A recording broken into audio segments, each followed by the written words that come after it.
సత్యముతో ఆరాధించుటకు దేవుడు మనకు అవకాశాన్ని సమయాన్ని అనుగ్రహించినందుకు మొదట తండ్రి అయిన దేవునికి కృతజ్ఞతాస్తులు తెలియజేస్తూ దేవుణ్ణి ఆరాధించుటకు చేరొచ్చిన మీ అందరికీ ప్రభువు యేసు నామమున వందన సమర్పణ చేయించున్నాం. గత మనం అనేక వారాల నుంచి కూడా రాజుల గ్రంథాన్ని చదువుతూ దేవుడు తనకని ఒక జనాంగాన్ని చేసుకున్నాడు. ఎవరు వారు? ఇశ్రాయేలు. ఎవరు వారు అన్నమాట?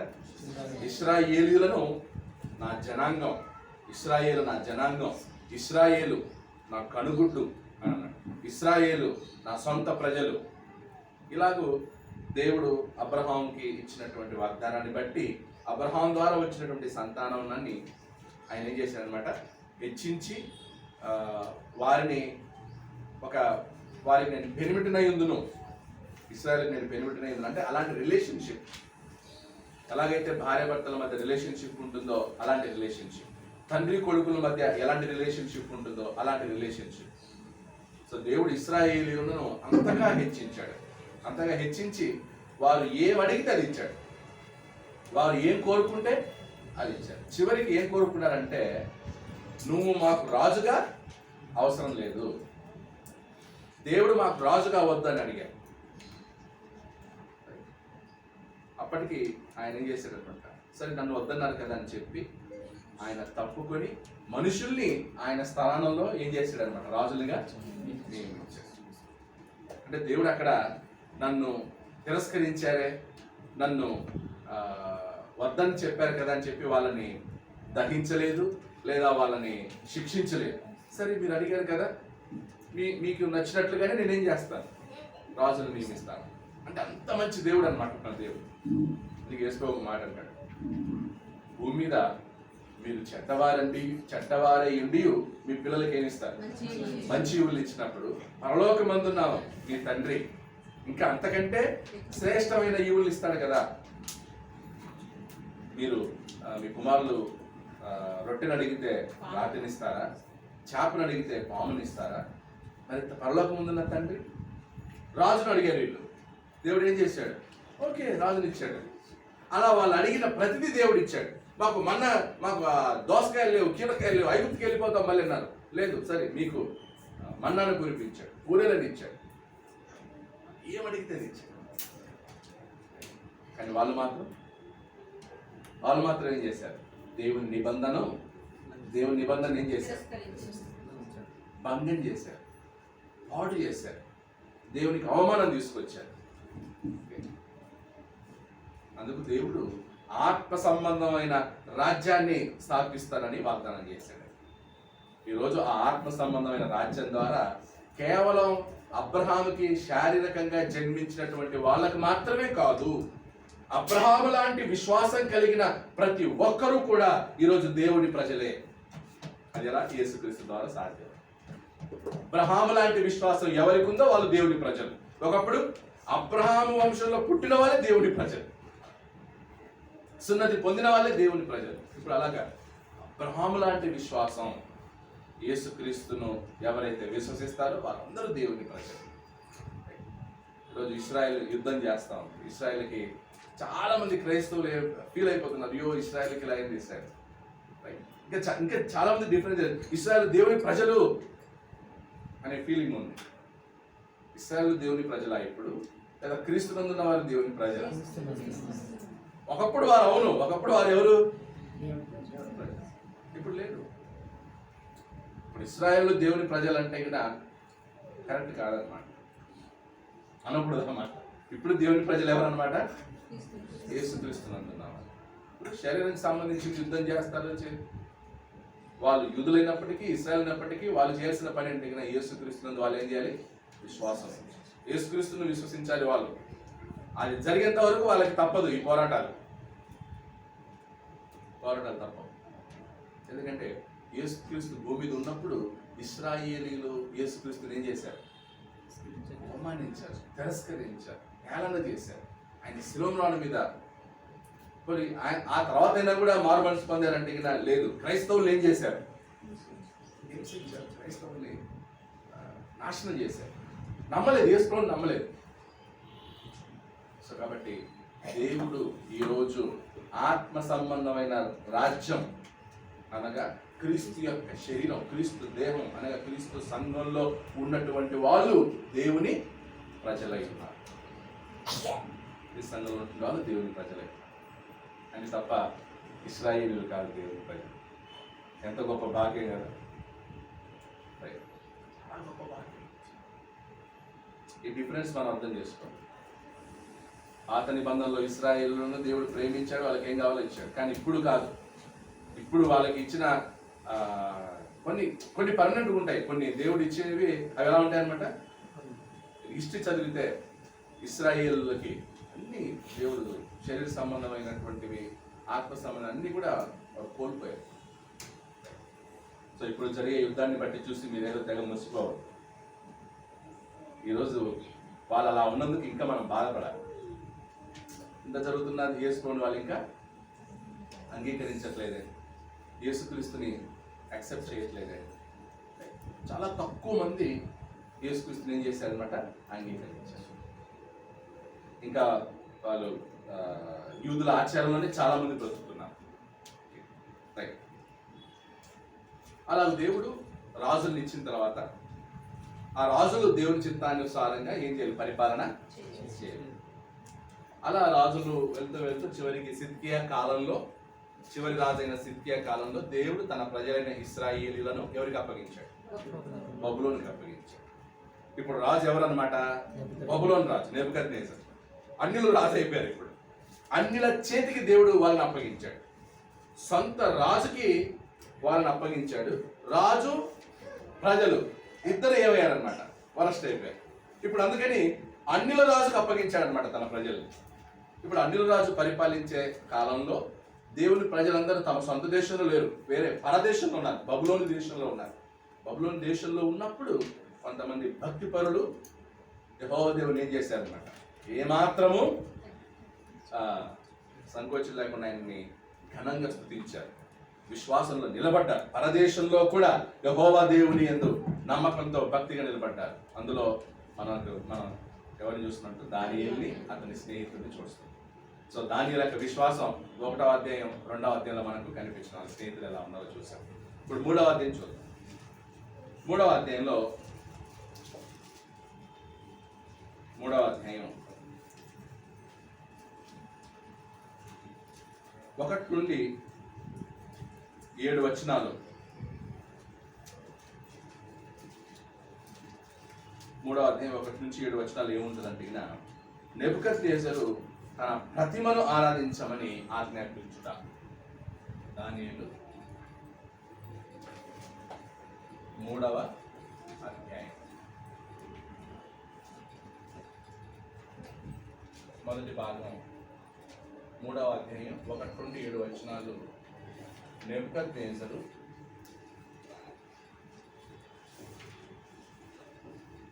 తన ప్రతిమను ఆరాధించవలనని ఆజ్ఞాపించుట.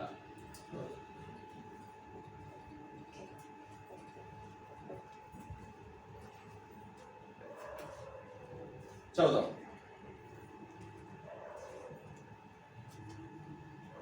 రాజు నెబుకద్నెజరు బంగారు ప్రతిమ ఒకటి చేయించి బబులోను దేశంలోని దురాయా అను మైదానంలో దానిని నిలవబెట్టించెను.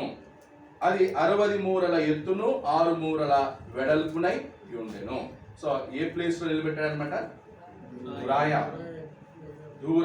అను మైదానంలో దాన్ని నిలవబెట్టించాడు. అది 60 మూరల ఎత్తు, 6 మూరల వెడల్పు. 60 మూరల ఎత్తు అంటే పెద్దదే. 60 మూరలు అంటే ఒక మూర ఎన్ని మీటర్స్? ఒక మూర అంటే ఎన్ని అడుగులు? మూర ఇది ఎన్ని అడుగులు ఉంటుంది? ఇది మూడ 2 ఫీట్స్ అనుకుందాం. 2 అడుగులు అంటే 60 మూరలు అంటే 6 12 120 అడుగులు, 120 ఫీట్ అన్నమాట.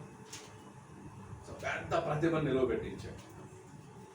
అది 60 మూరల ఎత్తును 6 మూరల వెడల్పు ఉండెను.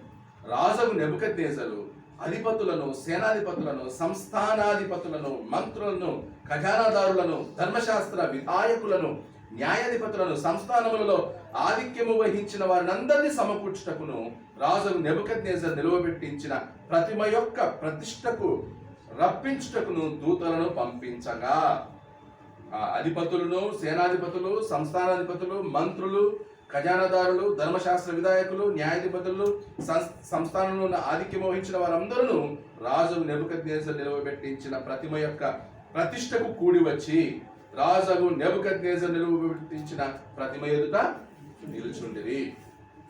ఇట్లుండగా ఒక దూత చాటించినది ఏమనగా, జనులారా, దేశస్థులారా, ఆయా భాషలు మాట్లాడేవారా, మీకు ఆజ్ఞ ఇచ్చుచున్నాను.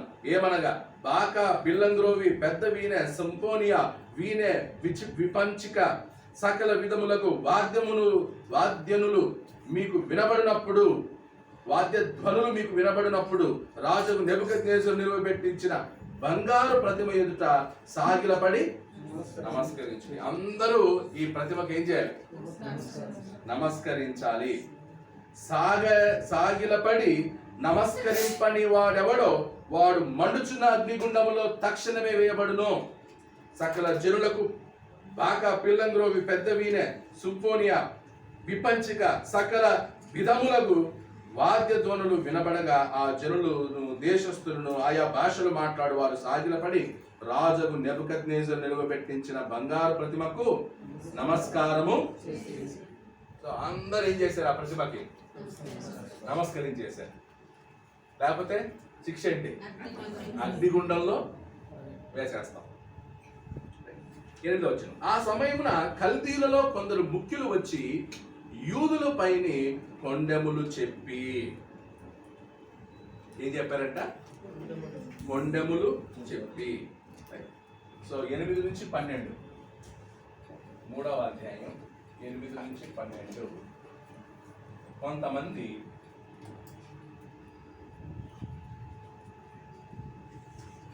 షడ్రకు, మెషకు, అబెద్నగోల మీద కొండెములు చెప్పి.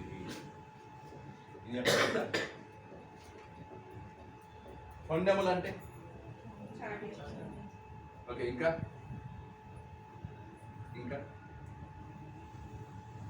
కొండలు ఏంటంటే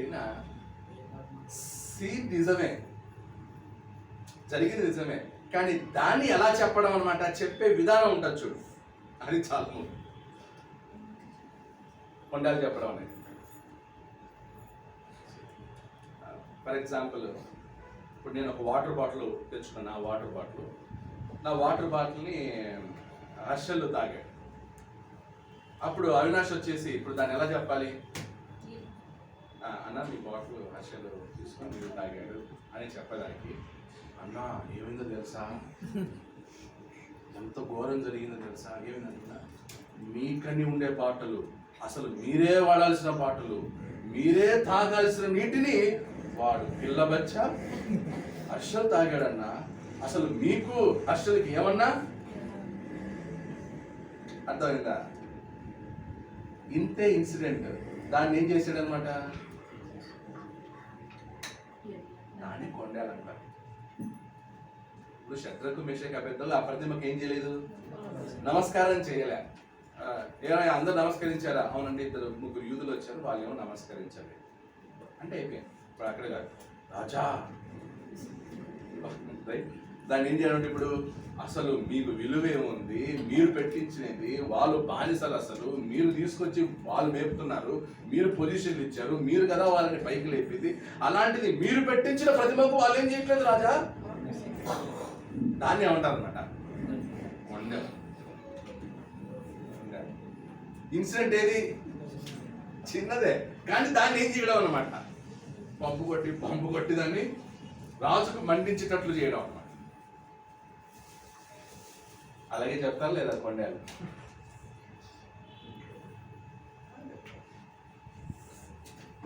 ఇప్పుడు ఏదో ఫంక్షన్ పెట్టుకున్నాం, ఎవరో రాలేదు, చర్చ్ మెంబర్ రాలేదు అనుకోండి. ఇప్పుడు చర్చ్ మెంబర్ రాలినప్పుడు ఏం చేయాలి? ఏంటి శామ్యుల్ రాలేదు, అందరి ఇళ్ళకు పోతాడు, చూసావా మీ ఇంటికి రాలేదు, సంధ్య మీ ఇంటికి రాలేదు చూడు సామ్యుయేలు, వాళ్ళ ఇంటికి వెళ్ళాడు, వీళ్ళింటికి వెళ్ళాడు, మీ ఇంటికి మాత్రం రాలేదు అంటే ఏంటి? అవును రాలేదు, వాస్తవే, నిజమే రాలేదు, కానీ దాన్ని ఎలా చెప్పడం అన్నమాట? ఆ వ్యక్తిలో ఆ వ్యక్తి మీద ఎలాగైనా ద్వేషం పెట్టుకోవాలి, ఎలాగైనా సంధ్య సామ్యుయేలు ద్వేషించాలి, ఎలాగైనా సంధ్య సామ్యుయేలు తిట్టాలి. అప్పుడు చెప్పి కొండలకి విని ఒకవేళ సంధ్య లోబడింది అనుకో, ఏమంటుంది అంటే, అవును బ్రదర్ ఇప్పటివరకు నాకు అర్థం కాలేదు, అసలు పాయింట్ మీరు చెప్తే అర్థమవుతుంది. కొండలు ఎంత డేంజర్, వాస్తవమే, నిజమే, దాన్ని ఎలా చెప్తామో దాని మీద డిపెండ్ అయినా ట్రూ ఇన్సిడెంట్ నువ్వు ఎలా పోర్ట్రే చేస్తావు. ఇప్పుడు అదేం చెప్పాలి, రాలేదు ఏమో ఆఫీస్ ఏమో లేకుండా లేట్ అయిపోయిందేమో సిస్టర్, మామూలుగా వస్తాడు కానీ ఈరోజు అయిపోయిందేమో, నువ్వు ఫోన్ చేసి అనుకుందాం, ఏమైనా ఇబ్బంది ఏమిందో, వస్తూ ఒకవేళ బండి ఏమైనా ట్రబుల్ ఇచ్చిందేమో, లేదా ఇంకేదో ఏంటోదేమో ఇన్సిడెంట్. అంటే ఆ కొండగాళ్ళ పని చాలా డేంజర్, చాలా డేంజర్. ఇప్పుడు షడ్రకు మెషకు మీద వాళ్ళు ఏం చేస్తున్నారు, అలాగే కొండలు చెప్తున్నారు.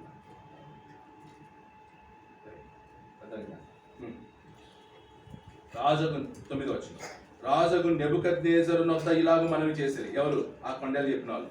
రాజు చిరకాలము జీవించును గాక, రాజా తాము ఒక కట్టడ నియమించితిరి, ఏదనగా బాకాను, పిల్లంగ్రోవిని, పెద్ద వీణను, విపంచికను, సింఫోనియను, సకల విధములకు వాద్యతోనులు వీను ప్రతివాడు సాగిలపడి ఆ బంగారు ప్రతిమకు నమస్కారం చేయవలెను. సాగిలపడి నమస్కరింపని వాడెవడో వాడు మండుచున్న అగ్నిగుండములో వేయబడును. రాజా తాము శద్రకు, మేషకు, అబెద్నెగో అను 3 యూదులను బబులోను దేశంలోని రాజకార్యములు విచారించుటకు నియమించితిరి. ఆ మనుషులు తమరి ఆజ్ఞను లక్ష్య పెట్టలేదు, తమరి దేవతలను పూజించుటలేదు, తమరు నిలవబెట్టించిన బంగారు ప్రతిమకు నమస్కరించుటయే లేదు అని పెట్టారన్నమాట. ఏంటి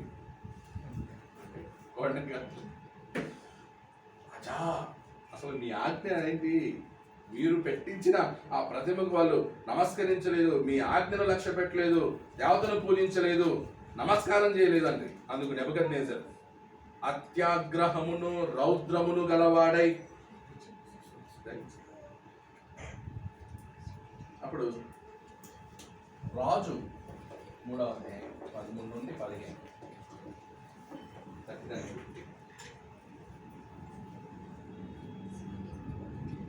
రాజు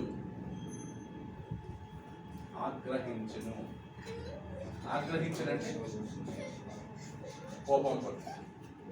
సో ఇప్పుడు అక్కడ రాజు విచారణ చేయట్లేదు, లేదా వాళ్ళు అలా చేయకపోవడానికి కారణం ఏంటో తెలియట్లేదు. వీళ్ళు చెప్పిన దాన్ని వెంటనే ఏం చేశాడు? నమ్మాడు. కొండలు ఎప్పుడైనా విన్నప్పుడు, చెవున పడినప్పుడు ఫస్ట్ ఏం చేయాలి? నమ్మాలా? విచారించాలి. ఎంత విచారించాలంటే జరిగిన ఇన్సిడెంట్ ఎంత, వీళ్ళు చెప్పింది ఎంత, ఆ విచారణలో తెలుసుకోవాలి. చాలా ఇంపార్టెంట్. అలా విచారిస్తే గిన కొన్ని సమస్యలు ఏమవుతాయి, ఈజీగా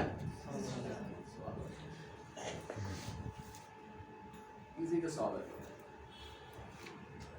ఇప్పుడు దానికి కూర్చుని అనుకో, నేను ప్రతి ఆదివారం వచ్చి కూర్చుని ఇప్పుడు అవినాష్ వచ్చి కూర్చున్నాడు అనుకోండి. ఇప్పుడు ఎవరో ఒకరు వెళ్ళిపోయి, బ్రదర్ మీరు కూర్చుని అవినాష్ కూర్చున్నారు. ఇది నా కుర్చీ, అది అన్ని కుర్చీలు ఒకేలాగా ఉన్నాయి. కూర్చుంటే ఏముంది అందులో?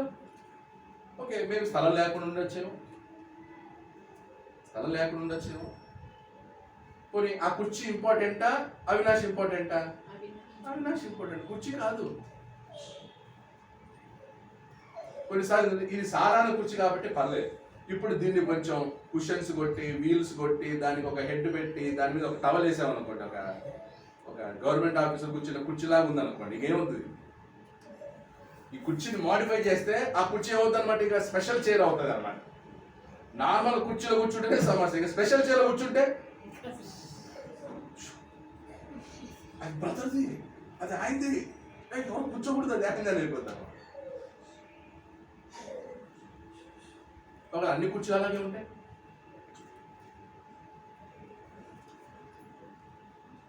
మనకి కొండగాంలో చెప్పినప్పుడు దాన్ని ఎలా మనం తీసుకున్నాం? ఎవరన్నా ఏదన్నా చెప్తే దాన్ని నిజంగా నమ్మేస్తున్నావా? దాన్ని రాజు నమ్మేశాడు. నెబుకద్నెజరు మరి వాళ్ళు చెప్పింది వాళ్ళ మనుషులు కదా, ఆ కొండలు చెప్పేసరికి ఆయన నమ్మేశాడు. ఆగ్రహంతో, అత్యాగ్రహం ఉంది. నెబుకద్నెజరు అత్యాగ్రహమును రౌద్రమును గలవాడై శద్రకును మెషకును అబేద్నెగోను పట్టుకొని రండని ఆజ్ఞేయగా వారు ఆ మనుషులను పట్టుకొని రాజసన్నిధికి తీసుకుని వచ్చిరి. అంతటా నెబుకద్నెజరు వారితో ఇట్లనెను, శద్రకు మెషకు అబేద్నెగో, మీరు నా దేవతను పూజించటలేదనియు నేను నిలవబెట్టించిన బంగారు ప్రతిమకు నమస్కరించటలేదనియు నాకు వినబడినది, అది నిజమా అని. బాకాను, పిల్లంగ్రోవిని, పెద్ద వీణను, సింఫోనియను, విపంచికను, సకల విధములకు వాద్య ధ్వనులను మీరు విను సమయంలో సాగిలపడి నేను చేయించిన ప్రతిమకు నమస్కరించుటకు సిద్ధముగా ఉండిన ఎడల సరే, మీరు నమస్కరింపని ఎడల తక్షణమే మండుచున్న వేడిమి గల అగ్నిగుండములో మీరు వేయబడుదురు. నా చేతుల నుండి మిమ్మల్ని విడిపింపగల దేవుడు ఎక్కడున్నాడు? నా చేతుల నుంచి మిమ్మల్ని విడిపించే. సో ఇప్పుడు నెబుకద్నెజరుకి దేవునికి మధ్య సవాల్లాగా ఉంది. నెబుకద్నెజరు శద్రకు మెషకు అబేద్నెగోలతో మాత్రమే కాదు, వాళ్ళ దేవుడు, మీ దేవుడు ఎక్కడున్నాడు? నా చేతుల నుంచి మిమ్మల్ని విడిపించే దేవుడు ఎవరు? ఎంతవరకు వచ్చిందో. కొండలు ఎక్కడికి తీసుకెళ్ళాయి? మీ దేవుడు ఎక్కడున్నాడు అంతవరకు తీసుకెళ్ళాయి. అందుకే కొండలు చెప్పినా, కొండలు చెప్పే విషయంలో కానీ, కొండల్ని వినే విషయంలో కానీ, కొండల్ని నమ్మే విషయంలో కానీ చాలా. ఎందుకంటే అవి ఎక్కడికి తీసుకెళ్తాయంటే దేవుని దగ్గరికి తీసుకెళ్తాయి, దేవుడికి కోపం తెప్పించేటంత వరకు తీసుకెళ్తాయి అన్నమాట. ఈ దేవుడు ఎక్కడ ఉన్నాడు? అప్పుడు వాళ్ళు ఎంత నూరిపోసి ఉండాలి? ఎవరికి? నెబుకద్నెజరుకి వాళ్ళు ఎంత నూరిపోసి ఉండాలి? మనకు కూడా చాలా మంది నూరిపోస్తారు. మనం ఎలా రియాక్షన్ ఇవ్వాలి? మీకు ఎవరన్నా ఎవరి గురించి నూరిపోస్తే ఏం చేస్తారు? మీరు వెంటనే నమ్మేస్తారా? విచారిస్తారా? విచారించాలి. అది నిజమా అబద్ధమా, ఎంతవరకు నిజం, ఎంతవరకు అబద్ధం, దాని వెనకాల కారణం ఏంటి, అసలు ఎందుకు జరిగింది, అది అన్ని విచారించి ఆ తర్వాత ఇప్పుడు కోర్టు కూడా వెంటనే నమ్మేస్తుందా? వెంటనే నమ్మేస్తుందా? ఒక అక్యూజిషన్ పోయి మనం పోలీసులో కంప్లైంట్ ఇచ్చిన, కంప్లైంట్ వచ్చి కోర్టుకు తీసుకెళ్తారు. వెంటనే నమ్మేస్తారా? లేదు. ఏం చేస్తారనమాట? విచారిస్తారు, ఎంక్వైరీ చేస్తారు. సంవత్సరాలు వెళ్తాయి. అది బుక్కులు తయారు చేస్తారు. బుక్కులు ఎన్నో పేజీలతో బుక్కులు తయారు చేస్తారు అన్నమాట. ఆ కోర్టుకు వెళ్ళేటప్పుడు ఆ బుక్కులన్నీ తీసుకెళ్తారు. ఒక వ్యక్తి మీద ఒక నింద వేస్తే ఆ నిందకు సంబంధించిన విచారం, వాళ్ళు అడిగిన ప్రశ్నలు, ఎంతమందిని విచారించారో, ఎన్ని ప్రశ్నలు అడిగారో, దానికి వాళ్ళు ఏం సమాధానం చెప్పారో అన్నింటినీ కలిపి బుక్కులు తీసుకెళ్లి కోర్టు ముందు పెడతారు. అప్పుడు ఆ జడ్జి అవన్నీ చదివి తను గ్రహించి ఫైల్ చేసి ఆ తర్వాత ఇప్పుడు తీర్పు తీరుస్తాడు. ఒక శరీర సంబంధమైన కోర్టే, ఒక న్యాయాలయమే ఒక వ్యక్తికి శిక్ష విధించాలన్నప్పుడు అంత విచారిస్తారే. మనకెవరు కొండలు చెప్పినప్పుడు వెంటనే మనం ఏం చేస్తాం? వెంటనే నమ్ముతాం, వెంటనే ఆ వ్యక్తికి శిక్ష వేస్తాం.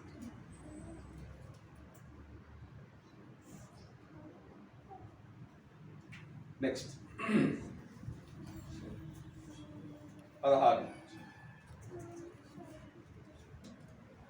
16 నుండి 17 వచనాల్లో షడ్రకు మెషకు అబేద్నెగోల విశ్వాసం.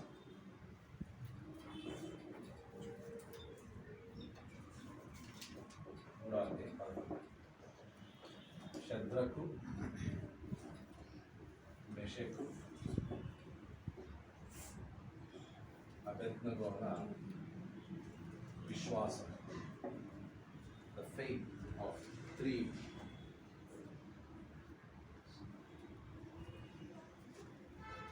ఎలా ఉందో చూడండి. 18 కూడా రాసుకోండి. 17 to 18, 16 to 18 చదువు. షద్రకు మేషాకును అబేద్నెగోయు రాజుతో ఇలాగ చెప్పిరి, నెబుకద్నెజరు ఇందుని గురించి నీకు ప్రత్యుత్తరం ఇవ్వాలన్న చింత మాకు లేదు. అంటే ఏంటి? దీని గురించి మీకు వివరించాల్సినంతగా చింత మాకేం లేదు. మేము భయపడో లేకపోతే వణికిపోయో లేకపోతే ఇంకేదో కాదు, నువ్వు అడుగుతున్నావు కాబట్టి చెప్తున్నాం. అంటే చాలా రాజు ఆజ్ఞను, ఆ కొండల్ని, వీటన్నిటినీ షద్రకు మేషకు అబేద్నెగో వీళ్ళు ఎలా తీసుకున్నారు? చాలా సిల్లిగా తీసుకున్నారు, చాలా లైట్గా తీసుకున్నారు. నెబుకద్నెజరు అంత కోపంతో ఊగిపోతే వీళ్ళు ఎలా తీసుకుంటారు దాన్ని? రాజా, ఇదేం పెద్ద మ్యాటర్ కాదు, ఇదేం పెద్ద విషయం కాదు, అసలు దీని గురించి పెద్దగా చింతపడాల్సిన అవసరం లేదు. ఏంటి? మేము సేవించుచున్న దేవుడు మండుచున్న వేడిమి గల ఈ అగ్నిగుండములో నుండి మమ్మల్ని తప్పించి రక్షించుటకు, అండర్లైన్ చేయండి, ఈ అగ్నిగుండముల నుంచి మమ్మల్ని తప్పించి రక్షించుటకు సమర్థుడు మా దేవుడు, మేము సేవించుచున్న దేవుడు. సో ఇక్కడ ఛాలెంజ్ ఎవరి మధ్యలో నిలబడింది? నెబుకద్నెజరు అన్నాడు, ఎవరు రక్షిస్తారో చూస్తాను, నా చేతుల నుంచి మీ దేవుడు విడిపించలేడు. వీళ్ళేమంటున్నారు? ఈ అగ్నిగుండంలో నుంచి మా దేవుడు ఏం చేస్తాడు? మమ్మల్ని రక్షిస్తాడు, తప్పిస్తాడు, రక్షిస్తాడు. తర్వాత, ఒకవేళ ఆయన రక్షింపకపోయినను రాజా, నీ దేవతలను మేము పూజింపమనియు నీవు నిలువబెట్టించిన బంగారు ప్రతిమను నమస్కరింపమనియు తెలుసుకొనుము. అంటే మా దేవుడు మమ్మల్ని రక్షిస్తాడు, కానీ రక్షింపకపోయినా, ఒకవేళ అది మా విశ్వాసానికి పరీక్ష అయితే, నిజంగా మేము అలాగే చనిపోవాలనుకుంటే, అగ్నిలో కాలిపోవాలనుకుంటే అగ్నిలోనైనా కాలిపోతాము, కానీ నీ ప్రతిమను మాత్రం మేమేం చేయం? నమస్కరించాం. ఏ విశ్వాసం? అగ్నిలోనైనా కాలిపోతాం, కానీ ప్రతిమను నమస్కరించాం, విగ్రహాన్ని నమస్కరించాం. మేము మా దేవుని మాత్రమే మేము పూజిస్తాం, మా దేవుని మాత్రమే ఆరాధిస్తాం. నువ్వు అగ్నిగుండంలోనే ఏమన్నా చేసుకో, కానీ మాకు నమ్మకం ఉంది, మా దేవుడు మమ్మల్ని రక్షిస్తాడు, తప్పిస్తాడు. సో ఈరోజు మన విశ్వాసం ఎలా ఉంది? ఇలాగే ఉందా మన ఫెయిత్? వీళ్ళలాగానే మనం కూడా ఎన్ని కొండాలు వచ్చినా, ఎన్ని నిందలు వచ్చినా, ఎన్ని బెదిరింపులు వచ్చినా దాన్ని లైట్గా తీసుకుంటామా, సీరియస్గా తీసుకుంటామా?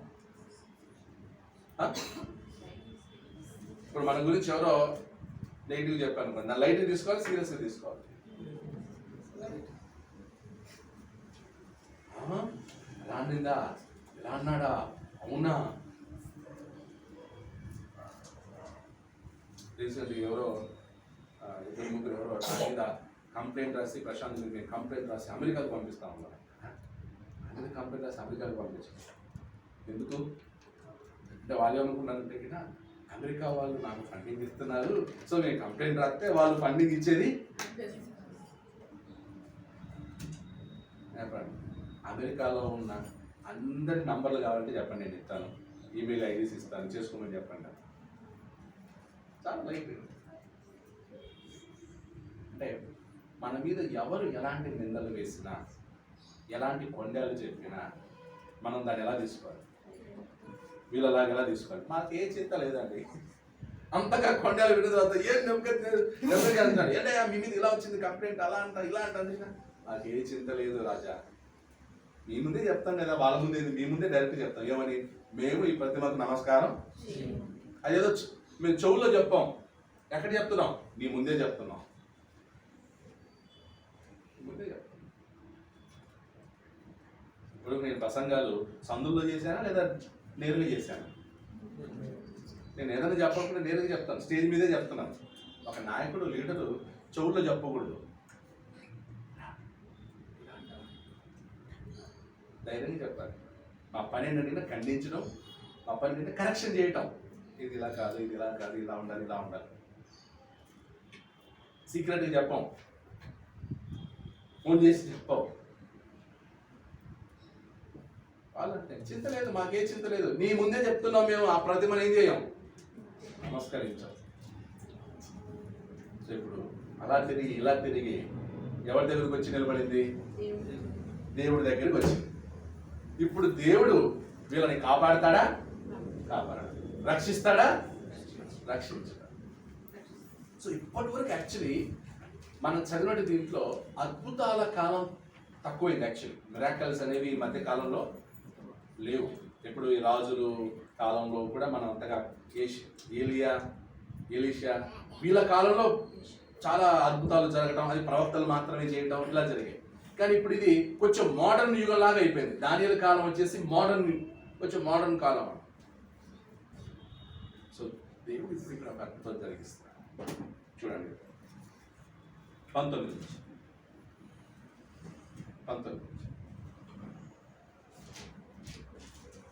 అందుకు నెబుకద్నెజరు అత్యాగ్రహము నొందినందున షడ్రకు మెషకు అబెద్నెగో అయిన వారి విషయంలో ఆయన ముఖము వికారమాయను. ఏమైందంట? ముఖం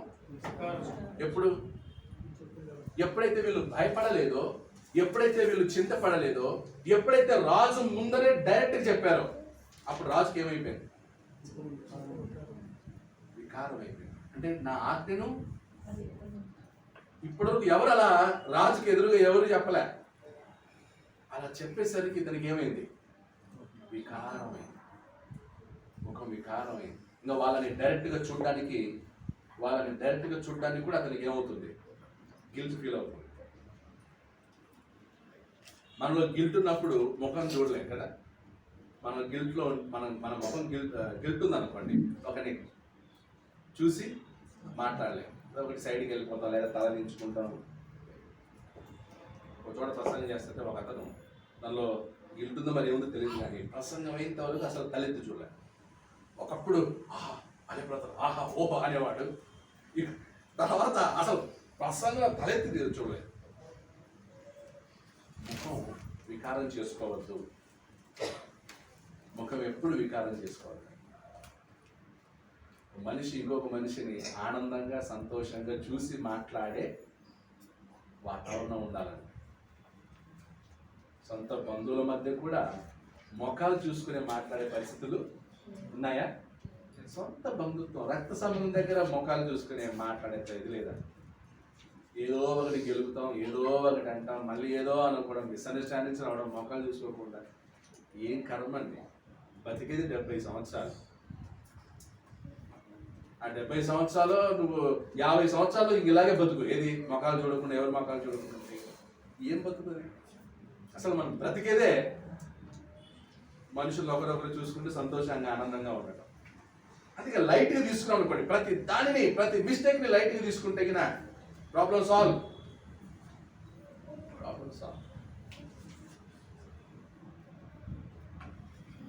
లైట్గా తీసుకోవాలి. ఇతని ముఖం వికారం అయిపోయింది నెబుకద్నెజర్. కనుక గుండము ఎప్పటికన్నా 7 అంతలు వేడిమిగా చేయమని ఆజ్ఞయించాడు. ఎన్ని టైమ్స్ అంట? అంటే ఇతని కోపం అంతా దేని మీదకి పెట్టాడు? గుండానికి పెట్టాడు అనమాట. గుండాన్ని ఏం చేయండి? 7 అంతలు రెట్టింపు చేయండి రా. అనగానే అలా అయిపోవాలి. గుండెలో పడిగానే వీళ్ళు కాలిపోవాలి. అప్పటి వరకు నార్మల్గా ఉన్నదాన్ని వీళ్ళ యొక్క ఆన్సర్ విని దాన్ని ఏం చేశాడు అనమాట. అలా వీళ్ళ ధైర్యం ఏంటి? వీళ్ళు ఎందుకు ఇలా చెప్తున్నారు? విచారించుదాం, రండయ్య కూర్చొని మాట్లాడుకుందాం. ఏం లే, 7 అంతలు చేయండి. ఇప్పుడు రాజు ఏం చేస్తాడు? ఇంకా ఇప్పుడు అధికారం ఉన్నాడు, పదవి ఉన్నాడు, ఏం చేస్తాడు? ఇప్పుడు ఆఫీస్లో కూడా ఒక ఎంప్లాయీ ఏంటి అని విచారించాడు, ఏం చేస్తాడు? వెంటనే యువర్ ఫైర్డ్ అంటాడు. అంతే. అధికారం ఉంది కాబట్టి, రాజు కూడా అంతే, అధికారం ఉంది కాబట్టి 7 అంతలు పెట్టించారు, రెట్టింపు చేయండి అన్నాడు. 21 వారు వారి అంగీలను నిలువటంగీలను 20 వచ్చిన మరియు తన సైన్యములో నుండి బలిష్ఠులలో కొందరిని పిలువనంపించి శత్రకు మేషకును అబెద్నెగోను బంధించి వేడిమి గల మండుచున్న ఆ గుండములో వేయుడని ఆజ్ఞేయగా వారు వారి అంగీలను నిలువటంగీలను పై వస్త్రములను తక్కిన వస్త్రములను తీయకయే ఉన్న బాటున ముగ్గురిని వేడిమి గల మండుచున్న ఆ గుండమున నడుమ పడవేసిరి. సెంటర్ చాలా పెద్దగా ఉంటుంది ఆ గుండం యొక్క మధ్యలో వేశారు. అంటే ఒకవేళ సైడ్లో పడితే కదా తప్పించుకోవచ్చు, లేదా సైడ్ దాక్కోవచ్చు, కానీ మధ్యలో వేశారు, నడుమ వేశారు.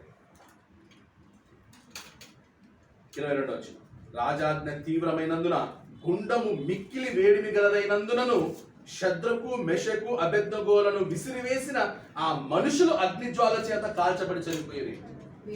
యేసును కూడా కాలిపోయారంట. అంటే అంత వేడిగా ఉంది అగ్నిగుండం. వేసిన కూడా చనిపోయారు. వేసిన వాళ్ళని వేయాలంటే అగ్నిగుండానికి దగ్గరికి వెళ్ళాలి.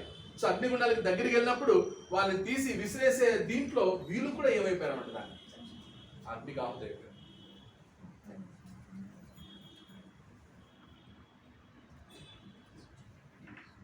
మరి ఎంతమంది వేసారో తెలియదు.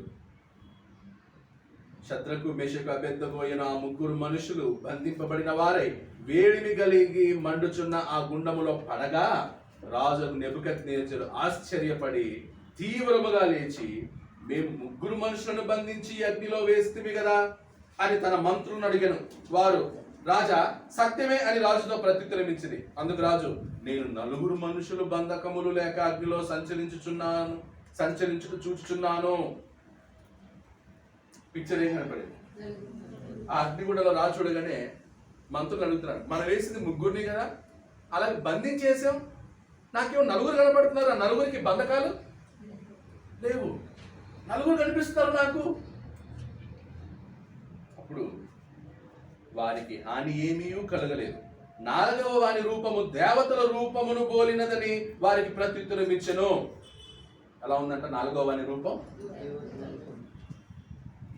ఎవరు తోడుగా వచ్చారు? అగ్నిలో ఉన్నారు, అగ్ని గుండంలో ఉన్నారు, కానీ ఏ హాని చేయట్లేదు. అగ్ని గుండంలో ఉన్నారు, వాళ్ళ బట్టలు కాలిపోలేదు. అగ్ని గుండంలో ఉన్నారు, వాళ్ళకి ఏ మసి అంటలేదు. అగ్ని గుండంలో ఉన్నారు,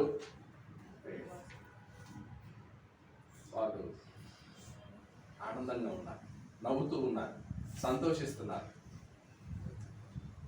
అంతటా నెబుకద్నెజరు వేడిమి కలిగి మండుచున్న ఆ గుండము వాకిలి దగ్గరకు వచ్చి, షద్రకు మెషకు అబెద్నెగో అయిన వారలారా, మహోన్నతుడగు దేవుని సేవకులారా, బయటికి వచ్చి నా యొద్దకు రండని పిలవగా షద్రకు మెషకు అబెద్నెగో ఆ అగ్నిలో నుండి బయటికి వచ్చింది. ఏమంటున్నాడు? మీ దేవుడు ఎక్కడున్నాడు అన్నవాడు ఇప్పుడు ఏమంటున్నాడు? మహోన్నతుని దేవుని సేవకులారా. దేవుని సేవకుల్ని అగ్నిగుండంలో వేశాడు. ఇప్పుడేమంటున్నాడు? దేవుని సేవకులారా రండయ్యా, బయటికి రండయ్యా అంటున్నాడు. అంటే ముందున్న ఆ కోపము, వికారము తగ్గిందా తగ్గలేదా? పూర్తిగా 0 అయిపోయింది. నెబుకద్నెజరులో ఉన్న కోపం అంతా తగ్గిపోయింది. కోపం రావచ్చు, కానీ ఏదో ఒక దశలో అదేమవ్వాలి? తగ్గాలి. మనకి ఓ మనిషి మీద మనకు ద్వేషం ఉందనుకోండి, కోపం ఉందనుకోండి, అది తగ్గాలి. అంతే తప్ప దాన్ని ఏం చేయకూడదు, ఇంకా బాగా కంటిన్యూ చేయకూడదు. నెబుకద్నెజరు ఫుల్ చల్లారిపోయాడు, 0 అయిపోయింది. నాయనలారా అగ్నిగుండంలో నుంచి బయటికి రండయ్యా, మహోన్నతుని దేవుని సేవకులారా ప్లీజ్ బయటికి రండి. తర్వాత 27 వచ్చి అధిపతులను, సేనాధిపతులను, సంస్థానాధిపతులను, రాజు యొక్క ప్రధాన మంత్రులను కూడి వచ్చి ఆ మనుషులను పరీక్షించి వారి శరీరములకు అగ్ని ఏ హాని చేయకుండుటయు, వారి తల వెంట్రుకలలో ఒకటైనను కాలిపోకుండుటయు, వారి వస్త్రములు చెడిపోకుండుటయు, అగ్ని వాసనైనను వారి దేహములకు తగలకుండుటయు చూచిరి. మామూలుగా అంత పెద్ద అగ్నిగుండంలో వేసినప్పుడు కనీసం జుట్టు కాలిన వాసన, బట్టలు కాలిన వాసన, ఇప్పుడు కదా అగ్నిలో పడినప్పుడు ఏదో స్మెల్ ఉంటుంది, ఆ స్మెల్ కూడా రాలేదు. జుట్టు కాలిన వాసన కానీ, బట్టలు కాలిన వాసన కానీ, చర్మం కాలిన వాసన కానీ,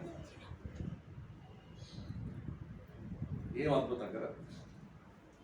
28 నెబుకద్నెజరు షద్రకు మెషకు అబెద్నెగో అయిన వారి దేవుడు పూజార్హుడు. స్టేట్మెంట్ ఇస్తున్నారు. వీళ్ళ దేవుడు పూజార్హుడు, వీళ్ళ దేవుడు నిజమైన దేవుడు.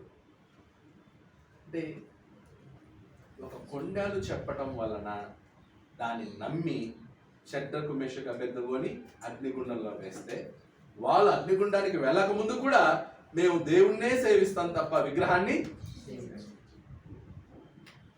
ఇలా ఇన్సిడెంట్ ఇంకొకరి జీవితంలో జరిగింది. ఎవరి లైఫ్? రాజు ఏమనుకున్నాడు, నేను బెదిరిస్తే వాళ్ళ దేవుని విడిచిపెట్టి నేను నా ప్రతిభకు నమస్కారం చేస్తారనుకున్నాను. కానీ అలాగే యోబు లైఫ్లో యోబు భార్య అనేది నీ దేవుణ్ణి దూషించి మరణము. అంటే నీ దేవుడు లేడు, ఎక్కడున్నాడు నీ దేవుడు? సేమ్ నెబుకద్నెజర్ అడిగే ప్రశ్న అడిగేది, కానీ డిఫరెంట్ సిచ్యుయేషన్ అన్నమాట. నా చేతిలో నుంచి మిమ్మల్ని విడిపింపే దేవుడు ఎవరు? ఏ దేవుడు మిమ్మల్ని విడిపించలేదు నా చేతిలో నుంచి అన్నాడు నెబుకద్నెజర్. యోబు భార్య ఏమనేది? దేవుని దూషించి మరణము కమ్ము. కానీ యోబు ఏం చేశాడు? మూర్ఖురాలు మాట్లాడినట్టు. మనం దేవుని చేత ఎల్లప్పుడు మేలుని అనుభవించాలా, కీడు అనుభవింపకూడదా? ఈ శ్రమ నాకు వచ్చినందుకు, ఈ బాధ నాకు వచ్చినందుకు దేవుని దూషించాలా? దిగంబరిగా వచ్చాను, అందుకని దేవుని దూషిస్తానా? నా దగ్గర ఉన్న వస్తువును బట్టి నేను దేవుని నమ్మట్లేదు. దేవుడు నన్ను ఇంతకుముందు ఆశీర్వదించాడని నేను దేవుని నమ్మట్లా. ఈరోజు నా అరికాల నుంచి తలనెత్తి వరకు కురుపులు నన్ను బాధించుచున్నవి. దాని అర్థం దేవుడు లేడని కాదు. చనిపోయినా కూడా దేవుణ్ణి నమ్ముతాను, విశ్వసిస్తాను, దూషించను. నువ్వు మూర్ఖురాల్లాగా మాట్లాడు. చాలాసార్లు భార్య మాట వింటారు. ఇలాంటి విషయాలు మాత్రం యోబు భార్యని గౌరవించాడు, మంచి భర్తనే, భార్యని సన్మానించాడు, భార్యని బాగా చూసుకున్నాడు. కానీ దేవుని దగ్గరికి వచ్చేసరికి భార్య కూడా శోధిస్తాం. ఇప్పుడు భార్యని ఏమన్నాడు? మూర్ఖురాలు మాట్లాడుచున్నట్లు మాట్లాడుచు. చాలా అంటే ఆ జ్ఞానం కావాలి. ఏది వాస్తవం, ఏది సత్యం, ఏది నిజం. యోబు భార్య చెప్పిన వెంటనే దాన్ని ఏం చేయలేదు, అతను వెళ్ళే నిలబడ్డాడు. తర్వాత హబకుకు కూడా చూడు ఒకసారి. యోబు 13:15 చదివి తర్వాత హబకుకు చదువుతాం. యోబు గ్రంథం 13:15లో యోబు ఏమంటాడు చూడు.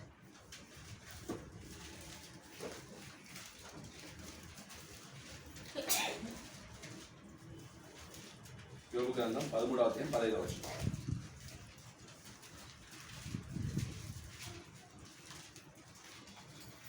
ఇదిగో ఆయన నన్ను చంపినను నేను ఆయన కొరకు కనిపెట్టుచున్నాను. ఆయన సన్నిధిని నా ప్రవర్తన న్యాయమని రుజువు పరుతును.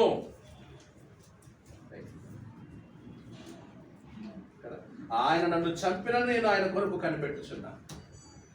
ఆయన చంపినా కూడా నేను దేవుని విడిచిపెట్టను. నేను రుజువు చేసుకుంటాను. నా ప్రవర్తన న్యాయమని నేను రుజువు చేసుకుంటాను. ఆయన నన్ను చంపినా నా ప్రవర్తన మాత్రం అన్యాయంగా ఉండదు. నా ప్రవర్తన న్యాయంగానే ఉంటుంది. దేవుడు మనల్ని ఈరోజు ఆశీర్వదించినా ఆశీర్వదించకపోయినా మన ప్రవర్తన ఎలా ఉండాలి? మనకి గొప్ప గొప్పవి వచ్చినా రాకపోయినా మన ప్రవర్తన ఎలా ఉండాలి? దేవుడు జాస్పర్ని మాత్రం ఆశీర్వదించాడు. జాస్పర్ చూడు ఎంత బాగా డెవలప్ అయ్యాడు. మనం ఎందుకు ఇలాగే ఉన్నాం? అలా అనుకోవాలా మనుషులు ఎప్పుడన్నా? ఎప్పుడు అనుకోవాలి. దేవుడు మనల్ని ఆశీర్వదించినా ఆశీర్వదించకపోయినా, భౌతికంగా మనం స్ట్రాంగ్ ఉన్నా లేకపోయినా, మనం దేవుని ఉంచాలి, నమ్మకం ఉంచాలి. అవసరాల కోసం మనం దేవుని దగ్గరికి రాలేదండి, అవునా?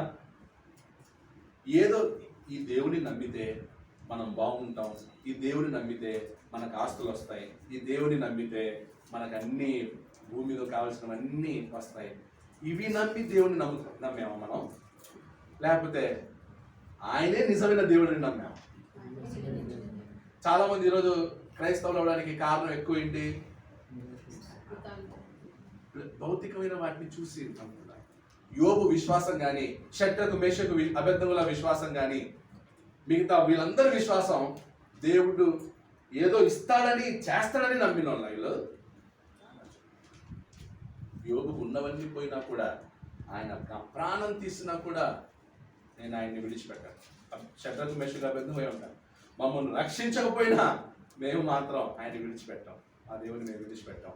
నీ ప్రతిమను నమస్కరించామన్నాడు. ఒకసారి హబకుక్కు చదవండి. హబకుక్కు 3వ అధ్యాయం 17 నుంచి 19.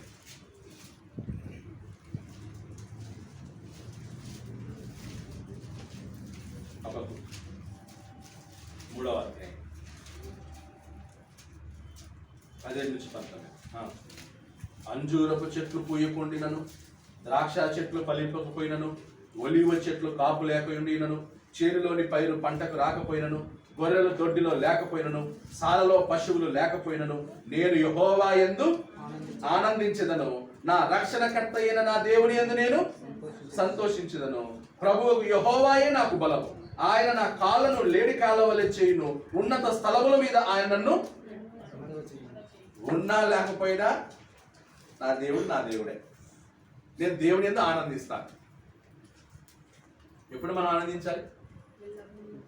ఉన్నప్పుడు ఆనందించాలి, లేనప్పుడు ఆనందించాలి. మనకున్నా ఆనందించాలి, అవతల వాడికి ఉన్న ఆనందించాలి. మనం బాగున్నా ఆనందించాలి, అందరూ బాగున్నా ఆనందించాలి. కొన్నిసార్లు మనం బాగుంటే ఆనందం, అవతల కూడా బాగున్నారు అనుకోండి, సమానం వచ్చారనుకోండి, మనకి అప్పుడు ఆనందం ఉండదు. ఏంటి హ్యాపీ ఉండొచ్చు కదా, ఏముంది మాకు ఉంది వాళ్ళకు ఉంది కదా అంటే కొంతమంది ఆలోచన ఎవరికి ఉండకూడదు, నాకే ఉండాలి. అదొక ఆనందం, పైచాచిగా ఉండాలి.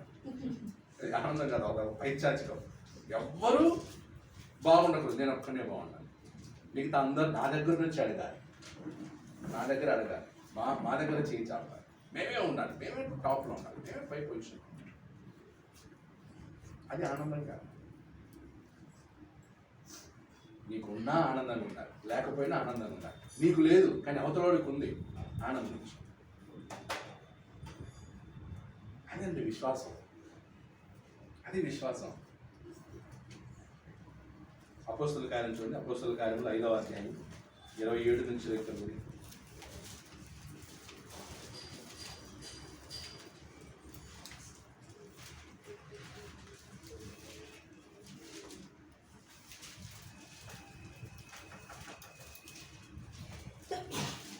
అపోస్తల కార్యములు 5వ అధ్యాయం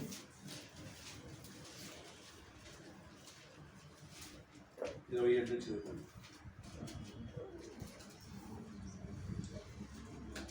వారిని తీసుకుని వచ్చి సభలో నిలవబెట్టగా ప్రధాన యాజకుడు వారిని చూచి, మీరు ఈ నామమును బట్టి బోధింపకూడదని మేము మీకు ఖండితముగా ఆజ్ఞాపింపలేదా? ఇదిగో మీరు యెరూషలేమును మీ బోధతో నింపి ఈ మనుషుని హత్య మా మీదికి తేవాలని ఉద్దేశించుతానని చెప్పాను. అందుకు పేతురును అపోస్తులను, మనుషులకు కాదు దేవునికే మేము లోబడవలను కదా. ఎవరికి లోబడతాం మేము? మనుషులకు కాదు, దేవునికి లోబడతాం, దేవుని వాక్యానికి లోబడతాం, దేవుని నామానికి లోబడతాం, ఆయన మాటలకు లోబడతాం, మనుషులకు కాదు. అప్పుడు కొండేలకు లోబడాలా, దేవుని వాక్యానికి లోబడాలా? మాట్లాడలేదు. అప్పుడు ఎవరైనా మనకు కొండేలు చెప్తే దానికి లోబడకూడదు, దేవుని వాక్యానికి లోబడాలి. వాక్యానికి లోబడాలి. మళ్ళీ దానిలోకి వెళ్దాం,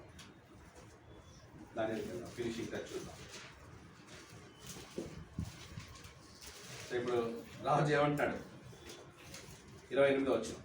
నెబుకద్నెజరు, షద్రకు మెషకు అబెద్నెగో యను వీరి దేవుడు పూజార్హుడు, ఆయన తన దూత నంపి తనను ఆశ్రయించిన దాసులను రక్షించెను. అర్థమైంది? దేవుడు తన దూతను పంపి తన దాసుల్ని ఏం చేసుకున్నాడు? రక్షించుకున్నాడు, తన దాసుని రక్షించుకున్నాడు.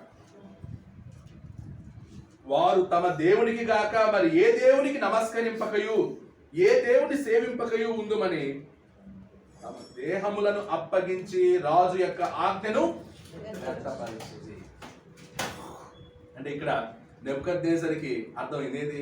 నా ఆజ్ఞను వీళ్ళు వ్యర్థపరిచారు. అంటే వాళ్ళ దేవునికి వాళ్ళు ఇంపార్టెన్స్ ఇచ్చారు తప్ప నా ఆజ్ఞకు కాదు. నా ఆజ్ఞకు లోబడలేదు వారు, వాళ్ళ దేవునికి వారు లోబడ్డారు. నేను ఎంత బెదిరించినా ఎంత భయపెట్టినా వాళ్ళు నా ఆజ్ఞను వ్యర్థపరిచారు. దేవుని నిమిత్తం, వాళ్ళ దేవుని కోసం. ఇప్పుడు మన దేవుని నిమిత్తం, మన దేవుని కోసం మనం ఏమేం చేస్తున్నాం? ఎక్కువ శాతం మనం మన దేవునికి లోబడుతున్నామా లేదా మనుషుల ఆచారాలకి, మనుషుల ఆజ్ఞలకు, మనుషుల బెదిరింపులకు, మనుషులు చెప్పే చాడీలకు, మనుషులు చెప్పే కొండాలకు మనం ఎక్కువ లోపడతాం. రైట్. 29. కాగా నేను ఒక శాసనము నియమించుచున్నాను, ఏదనగా ఈ విధముగా రక్షించుటకు సమర్థుడకు దేవుడు, ఈ విధముగా రక్షించుటకు సమర్థకుడు దేవుడు గాక మరి ఏ దేవుడును. ఆ డెమో చూశాడు డైరెక్ట్ గా. డెమో చూసిన తర్వాత కూడా ఇంక ఈ మాట చెప్పకపోతే ఎలా? వీళ్ళ దేవుడు తప్ప ఏ దేవుడు రక్షించలేదు, ఈ విధముగా ఏ దేవుడు రక్షించలేదు. వీరి దేవుడు తప్ప ఇక ఏ దేవుడును లేడు అంటున్నాడు. చూడండి, అంటే అతను చేయించిన ప్రతిమ కూడా వ్యర్థమే. నా ప్రతిమ కూడా వేస్ట్, వీళ్ళ దేవుడి ముందు నా ప్రతిమ కూడా వేస్ట్. ఒక అన్యుడు, ఒక అన్యురాజు తన నోట్లో నుంచి ఒప్పుకుంటున్నటువంటి మాట. అంటే దేవుడు ఎక్కడ ఘనత? సొంత ఇజ్రాయెల్ దేశంలో దేవునికి ఏం రాలేదు, రాజులు దేవుడిని కనపరచలేదు. దేవుడు వీళ్ళందరినీ అన్ని దేశానికి షిఫ్ట్ చేసి అక్కడ తనని ఏం చేసుకుంటున్నాడు? దేవుడు కనపరుచుకుంటున్నాడు. అన్యుల రాజుల నోట్లో నుంచి దేవుని నామం స్తుతించబడుతుంది. అంటే దేవునికి సాధ్యం కాదా? సాధ్యం. తర్వాత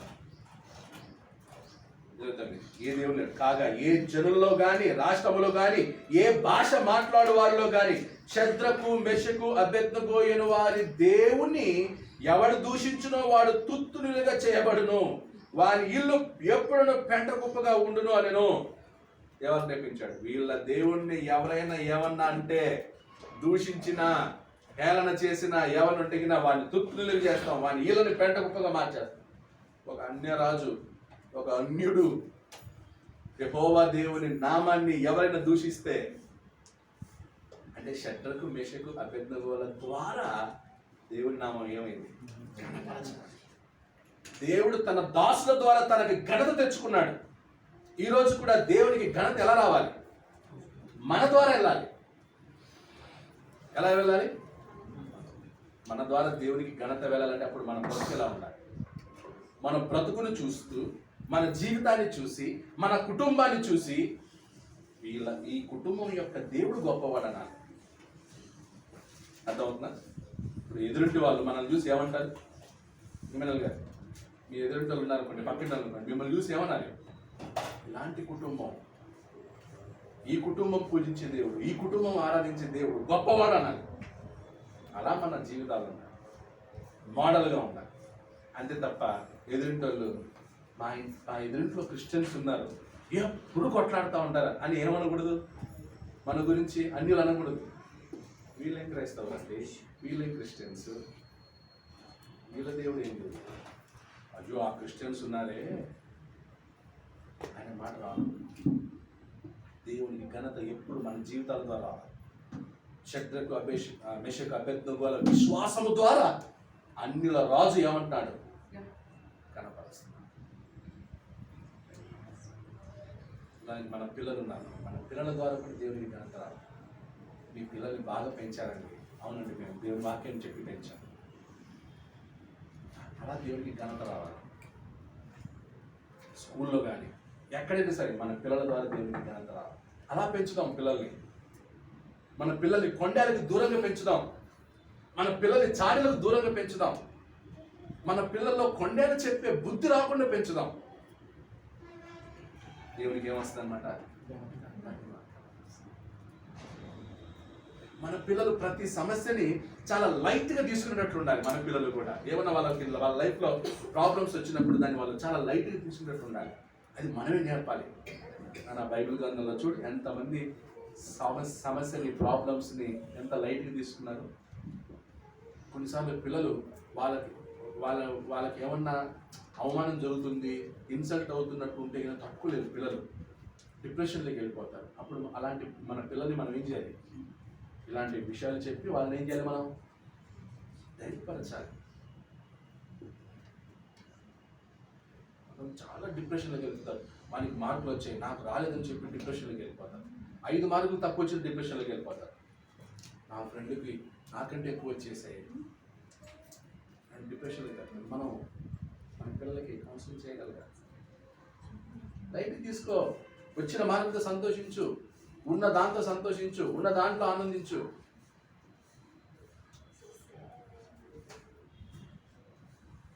లాస్ట్ 30 వచనం. అంతట నుండి రాజు షద్రకు మెషాకు అబెద్నెగో అను వారిని బబులోను సంస్థానములో హెచ్చించెను. కొండగండ్రకు ఏమైంది? ఆ కొండగండ్రు యూదులను నువ్వు ఇంత హెచ్చించావే, వాళ్ళు నీ ఆజ్ఞను ఏం చేశారు? తిరస్కరించారు. ప్రభువా రాజా అన్నాడు. మధ్యలో సీన్ అంతా జరిగింది. ఇప్పుడు ఏమైంది? ప్రమోషన్ పెరిగిందా తగ్గిందా? ఉన్న స్థితి నుంచి ఇంకొంచెం హెచ్చించాడంట. కొన్నిసార్లు కొండాలు మన మేలుకే. కొండాలు చెప్పేవాళ్ళు కూడా థ్యాంక్స్ చెప్పాలి. మీరు కొండాలు చెప్పడం వల్ల నాకేమొచ్చింది? హెచ్చించబడ్డాను, ప్రమోషన్ వచ్చింది. నేను అందుకే ఓ మాట ఎప్పుడు చెప్తున్నాను, ఎవరైనా నా గురించి నెగిటివ్గా మాట్లాడి కామెంట్ చేస్తాను అనుకోండి, వాళ్ళకి థ్యాంక్స్ అండి, వాళ్ళకి థ్యాంక్స్. ఎందుకంటే ఈయన ఇంకొంచెం మనకేమవుతుంది? దేవుడు హెచ్చిస్తాడు మనల్ని. ఎలాంటి కొండాలు వచ్చినా, ఎలాంటి చాడీలు వచ్చినా, ఎలాంటి నిందలు వచ్చినా లైట్గా తీసుకొని కమ్మగా బాగా కడుపు నిండా దీన్ని పడుకున్నాం అనుకోండి, ఏ రియాక్షన్ ఇవ్వకుండా పడుకున్నాం అనుకోండి, మంచి నిద్ర వస్తుంది, మంచి ఆనందం. దేవుడు కూడా ఏం చేస్తాడు మనల్ని? అందుకే శోధన సహించువాడు ధన్యుడు, శోధన సహించువాడు ధన్యుడు. అంతే. మన మీద కొండలు చెప్పారు, అది శోధనే. చాడీలు వచ్చాయి, శోధనే. ఇంకోటి ఏదో చెప్పారు, శోధనే. దాన్ని ఏం చేయాలి ఇప్పుడు? సహించాలి. సంధ్య ఏంటి నీకు ఈ మధ్య గర్వం ఎక్కువైందంట? అవునా బ్రదర్, థ్యాంక్స్ అండి. అయిపోయా. ఎవరు చెప్పారు? తెలుసుకురండి, మధ్యలో నిలబెట్టండి. ఏదన్నా ఒకటి వచ్చింది అనుకో నెగిటివ్, ఫస్ట్ చేసిందంటే అవునా, okay thank you, thanks sister, ఏమో ఉండొచ్చేమో సిస్టర్, దేవుని ప్రార్థిస్తాను నేను, తగ్గించుకోవడానికి ప్రయత్నిస్తాను నేను, మానేయడానికి ప్రయత్నిస్తాను నేను, అవునా ఓకే బ్రదర్, ఓకే. లైట్ తీసుకోవడం. షద్రకు మెషకు అబెద్నెగోలు మనకు నేర్పింది ఎంత ఫిరోషియస్ వార్నింగ్స్ వచ్చినా చింత లేకుండా, మాకేం చింత లేదు, వాళ్ళ ముందు అదే చెప్తాం, ఈ ముందు అదే చెప్తాం, అగ్నిగుండా లేస్తాం. ఏంటి మేము మమ్మల్ని మా దేవుడు కాపాడినా కాపాడిపోయినా ప్రతి ఒక్కరు నమస్కరించి మా దేవుడిని మేము పూజిస్తాం. దానికి రిజల్ట్ ఏంటంటే దేవుడు వారిని, ఇంకొక దూత వచ్చాడు, సహవాసం, ఫెలోషిప్. మనం ఎప్పుడైతే శోధనని సహిస్తామో అప్పుడు దేవుడు మనకు ఒక సహవాసం ఇస్తాడు. ఈరోజు మనం ఆ రోజు షద్రకు మెషకు అబెద్నెగోలకి ఎవరో ఒక దేవదూత వాళ్ళతో పాటు ఉన్నాడు. ఈరోజు మనతో పాటు ఉండే వాళ్ళు ఎవరు? పరిశుద్ధాత్మ, హోలీ స్పిరిట్. తండ్రి అయిన దేవుని ప్రేమయు, ప్రభు అయిన యేసుక్రీస్తు యొక్క కృపయు, పరిశుద్ధాత్మ సహవాసము మీ అందరికి ఎల్లప్పుడూ. ఎవరి సహవాసం ఉంది మనకి? పరిశుద్ధాత్మ సహవాసం ఉంది. షద్రకు మెషకు అబెద్నెగోలకి దేవదూత సహవాసం, మనకేమో వాళ్ళ విశ్వాసం కంటే మన విశ్వాసానికి ఎలా ఉండాలి చూడాలి. మనకు కూడా సహవాసం. దేవుడు దూతను కాదు, పరిశుద్ధాత్మని మనకు అనుగ్రహించాడు. కాబట్టి ఆనందంగా సంతోషంగా జీవించుదాం. వాళ్ళ విశ్వాసం అంత గొప్పది. మనం వాళ్ళ జీవితం నుంచి, వాళ్ళ విశ్వాసం నుంచి పాఠాన్ని నేర్చుకుంటాం. ఓపికతో వాక్యాన్ని మీ అందరినీ అభినందిస్తాం.